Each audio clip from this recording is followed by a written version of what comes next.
सास का घूंघट पार्ट 4। अब तक हमने देखा कि देविका के ससुराल के आदमी औरतों को घर के अंदर नहीं आने दे रहे हैं। देविका उन्हें पुलिस में जाने की धमकी देती है, जिससे पूरे गांव में अफरा तफरी मच जाती है। तभी गांव का एक आदमी सरपंच को बुलाकर ले आता है।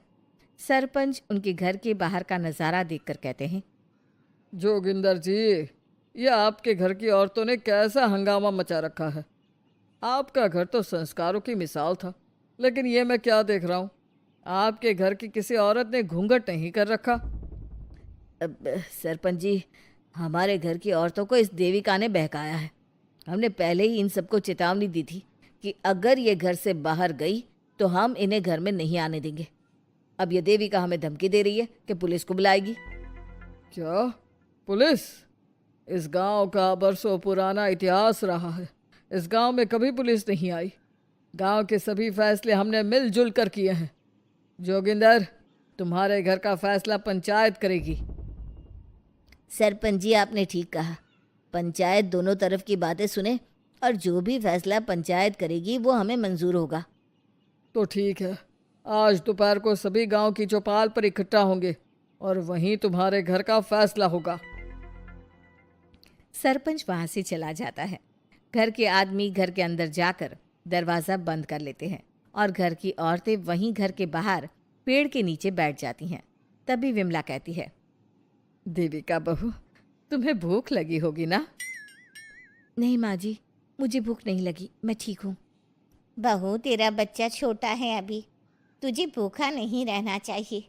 वीना, सुजाता, जाओ पास में जो पंडित जी का बाग है ना, वहाँ से कुछ फल तोड़ लाओ। वीना और सुजाता पास के बगीचे से खूब सारे फल तोड़ कर ले आती हैं। सभी औरतें फल खाती हैं। तभी देविका कहती है, आप सब घर से बाहर निकली, घूंघट उतार दिया तो इन मर्दों की इज्जत चली गई, लेकिन हम सब घर के बाहर भूखे प्यासे बैठे हैं। इस बात पर इन अहंकारी मर्दों को शर्म क्यों नहीं आ रही? हाँ देविका, तुम ठीक कह रही हो। अगर हम मर भी जाए ना, तब भी इन मर्दों के लिए इनके बनाए गए नियम कानून ही अहम रहेंगे, हम नहीं। सुजाता भाभी, मुझे तो सबसे ज़्यादा सचिन पर गुस्सा आ रहा है। उसने मुझसे लव मैरिज की थी, क्या क्या वादे किए थे कि मेरा साथ कभी नहीं छोड़ेगा, और आज उसने मेरा साथ छोड़ दिया। अपने बच्चे को एक बार भी नहीं देखा उसने। देविका, वो शुरू से ही ना डरपोक रहा है, लेकिन इन सारी बातों को छोड़ो। मुझे तो इस बात की चिंता हो रही है कि पंचायत में न जाने क्या फैसला होगा। पता नहीं वो इंसाफ करेंगे भी या नहीं। वीना दीदी, आपको अभी भी पंचायत से इंसाफ मिलने की उम्मीद है? अगर इस गांव की पंचायत में सच में इंसाफ करने की भावना होती तो सरपंच जी अभी हमें घर के अंदर जाने देते। देखा नहीं कितना जहर उगल कर गए हैं हमारे खिलाफ। तो बहू, अब हम क्या करेंगे? पंचायत तो हमारे खिलाफ ही फैसला सुनाएगी। पहले तो हम अपनी सारी बातें रखेंगे। अगर ये लोग नहीं माने तो आपको वही करना होगा जो मैं कहूँगी। लेकिन एक बात आप याद रखना, किसी भी सूरत में हम झुकेंगे नहीं, क्योंकि हम सही हैं। देविका सभी औरतों को समझा रही थी। तभी वहाँ एक गांव वाला आता है। आप सभी को पंचायत में बुलाया है। उस गांव वाले की बात सुनकर सभी औरतें पंचायत में पहुंचती हैं। वो देखती हैं कि उस पंचायत में सारा गांव इकट्ठा हो गया है।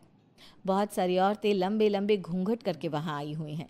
तभी पंचायत की कार्यवाही शुरू की गई और घर के आदमियों से पूछा गया कि वो घर की औरतों को घर में क्यों नहीं रखना चाहते।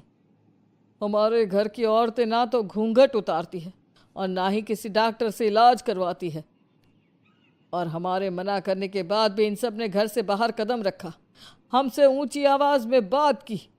हमने इन सबको चेतावनी भी दी, लेकिन इन्होंने हमारी बात नहीं सुनी। अब ये सभी औरतें हमारे घर में नहीं रह सकती। अब औरतें अपना पक्ष रखें। ये कानून की किस किताब में लिखा है कि औरतों को घूंघट करना चाहिए? और अगर मेरे ससुराल की औरतें मुझे डॉक्टर के पास ना लेकर जाती तो ना मेरा बच्चा जिंदा बचता और ना ही मैं। लेकिन दाई अम्मा से हम इलाज करवा रहे थे ना। दाई अम्मा को कुछ समझ में नहीं आ रहा था। देविका का इलाज दाई अम्मा के बस की बात नहीं थी।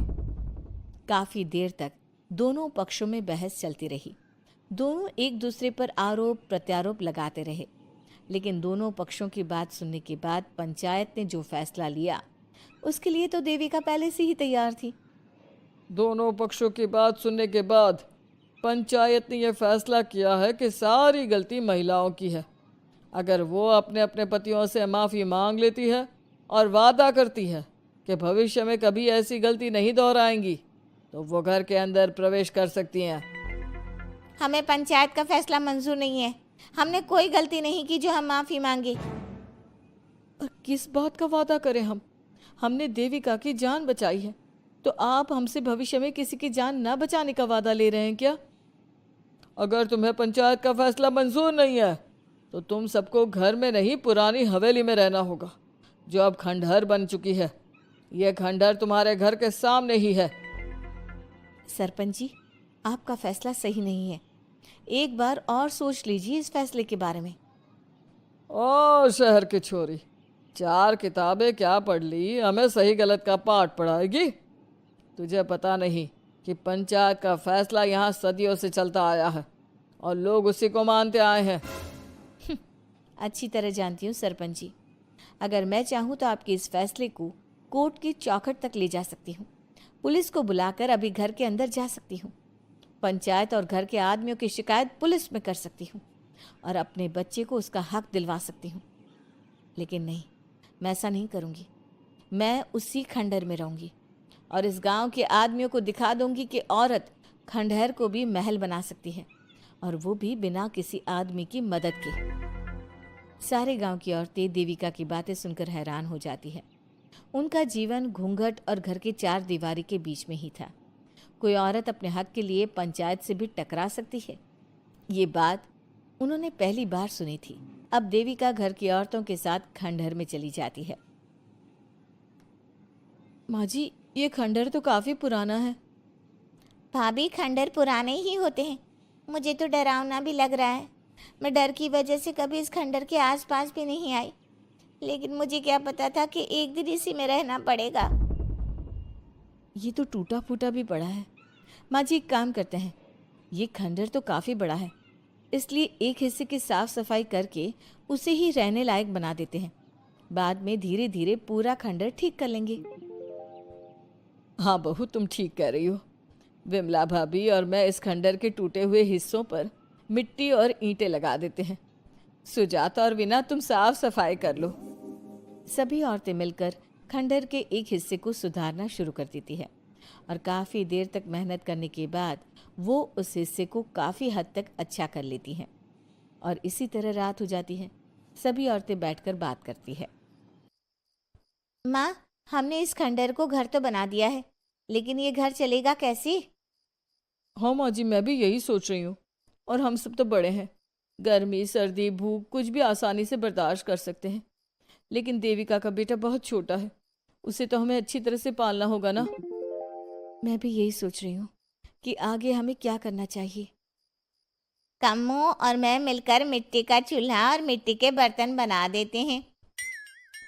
कुछ दिन के लिए खाने का इंतज़ाम भी हो जाएगा, क्योंकि यहाँ पर खेत और बाग बगीचे आसपास ही हैं, कहीं से कुछ भी ले सकते हैं। पहले आप मुझे ये बताइए कि आप सब लोगों को आता क्या है? मतलब कोई ऐसा काम जिसका आपको शौक हो, जो आपने बचपन से किया हो। बहू, तेरी दिमाग में चल क्या रहा है? माँ जी, बहुत कुछ चल रहा है। बस अब हमारा सारा ध्यान इस बात पर होना चाहिए कि हम अपने लिए अच्छे से अच्छा क्या काम कर सकते हैं। आप सब हिम्मत से और समझदारी से काम लो, फिर देखना हम इस खंडहर को भी महल बना देंगे। इसके लिए सबसे पहले हमें आत्मनिर्भर बनना होगा। देविका सभी को समझा रही थी, तभी उसका बेटा रोने लगा। उसने अपने बेटे को गोद में उठाया और उसे चुप कराने लगी। अब देविका के सामने सबसे बड़ी चुनौती थी कि वो किस तरह से ससुराल की औरतों को आत्मनिर्भर बनाए और किस तरह से अपना घर चलाए। हमारे प्यारे दर्शकों, अब आप बताइए, देविका और घर की सभी औरतों ने अपने पतियों से माफी ना मांगकर सही किया या गलत? क्या उनका खंडहर में रहने का फैसला सही था? अब देविका को क्या कदम उठाना चाहिए, हमें कमेंट में ज़रूर बताना। हमारी कहानी को लाइक, शेयर और चैनल को सब्सक्राइब करना मत भूलना।